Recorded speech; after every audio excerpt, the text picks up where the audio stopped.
Today we're going to dive into a legal system that sounds like it's straight out of a fantasy novel. But here's the thing, it was very, very real, and for thousands of years, it actually worked. I want you to really think about that for a second.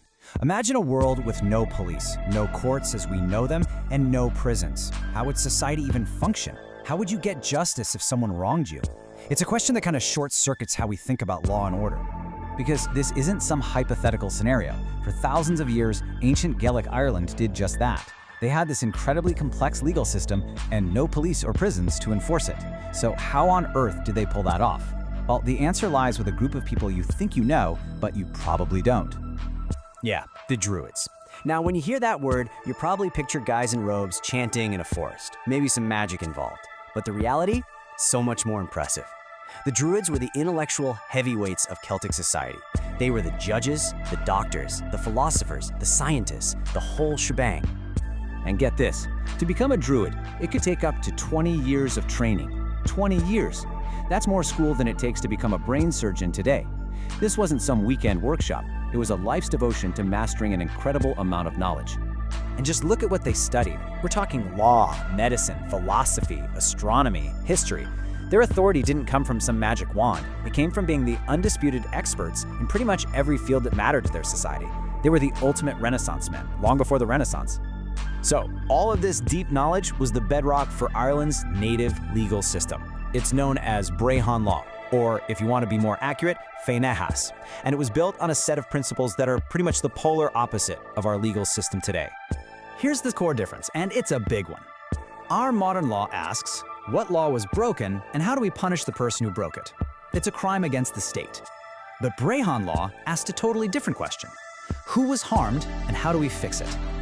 The entire goal was to restore balance and make the victim whole again, not just to punish an individual. It was about achieving the spirit of justice, not just following the letter of the law. In this quote, this really gets to the heart of it. Justice wasn't about locking someone away. It was about the person who did the harm taking responsibility and, through compensation, literally sharing the burden of the victim's suffering. It was about healing the community. So how did they figure out the compensation? Well, it all revolved around this central concept called the log NH, which translates to honor price. You can think of it like a kind of social credit score, but with real-world financial value. Every single person, from the most powerful chief to a simple farmer, had an honor price that reflected their value and standing in the community. And in practice, this meant that the fine for any crime was directly tied to the honor price of the victim. So why? Because injuring a high chieftain, someone with huge responsibilities, tore a much bigger hole in the fabric of society than injuring someone with fewer responsibilities. Justice wasn't about equal punishment, it was about proportional repair. This created this powerful sense of community responsibility. See, if you committed a crime, your entire extended family was on the hook for paying the compensation.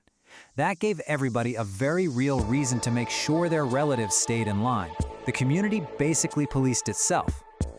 But a legal system like this doesn't just pop up out of nowhere. It grew from a completely different way of looking at the world, especially when it came to the relationship between people and the land itself. For us, owning land is normal, but to the ancient Celts, that whole idea would have been bizarre. To them, the land didn't belong to the people belonged to the land. They saw themselves as temporary caretakers with this sacred duty to keep the land healthy for all the generations that would come after them. And you can see the direct physical consequences of losing that worldview. For centuries, Brehon Law had rules that protected Ireland's ancient forests. But then, as the old Gaelic order collapsed, a new philosophy arrived. One that saw a forest not as a living community to be cared for, but as a pile of lumber to be used to build an empire. And the legacy of that shift, well, it's written right on the landscape. Just look at this. Today, Ireland has one of the lowest levels of forest cover in all of Europe. It's a really stark visual reminder of what was lost when the laws that protected the land were swept away. Which, of course, brings us to the big question. This is all fascinating history, but what does any of it have to do with us right now? What can this ancient way of thinking offer a world facing some very modern problems?